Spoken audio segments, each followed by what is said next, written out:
Luciferian satanic worship that goes on inside the Vatican itself. I think Malachi Martin is probably the most reliable witness on that, because he was a Jesuit for many years, and he was also part of the specifically, according to him, part of the Jesuits' intelligence arm. I don't fully understand how it works because they're very secretive about it, but he did acknowledge that he was part of the intelligence network of the order.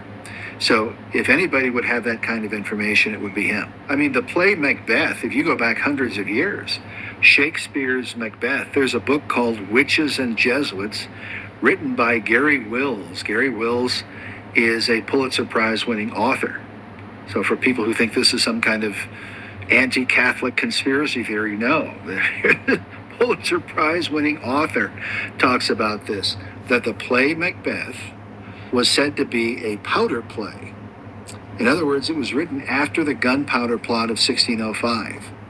And the gunpowder plot was blamed by people like Sir Edward Coke, who was the prosecutor, blamed on the Jesuit order. That there were very many Jesuits, he says, that were involved in the gunpowder plot.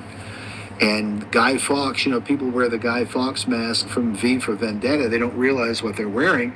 Guy Fawkes was a Jesuit agent, planting the barrels of gunpowder beneath the Houses of Parliament to blow up the Protestant government of King James, so that they could then take over the country.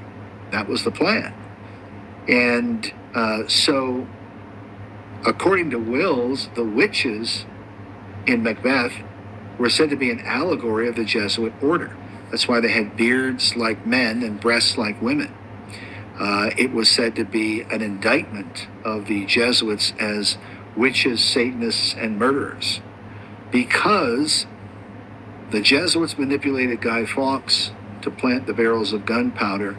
That was said to be a picture, or Macbeth, the witches manipulate Macbeth to go kill the king. Moving on. You see what I'm saying? So Macbeth has written an allegory of the historic event of the gunpowder plot.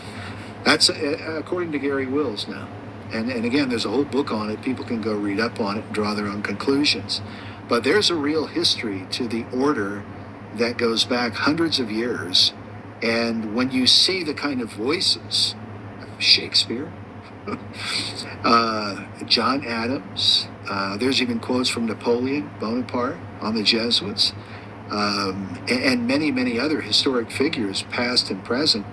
It's hard to ignore what the order is, the very powerful and sinister influence that they've had. If you were to get, let's say, a Webster's dictionary or a variety of dictionaries from the 19th century and look up the word Jesuit and Jesuitical, the name and the order is associated with deception, sophistry, casuistry, deception as part of an agenda. Words to that effect. Are they intertwined with all these various pagan and occult groups? I believe they are, mainly because what they're known for is they sent out missionaries to different parts of the world, into China, Japan, India, Arabia, Africa, into America.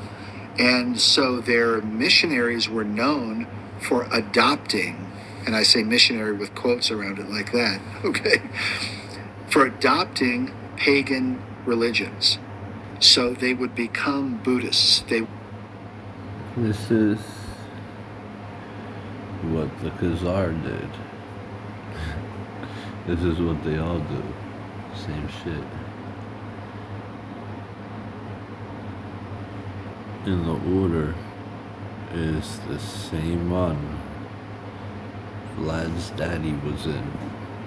The Order of the Dragon, Circle of the Serpents.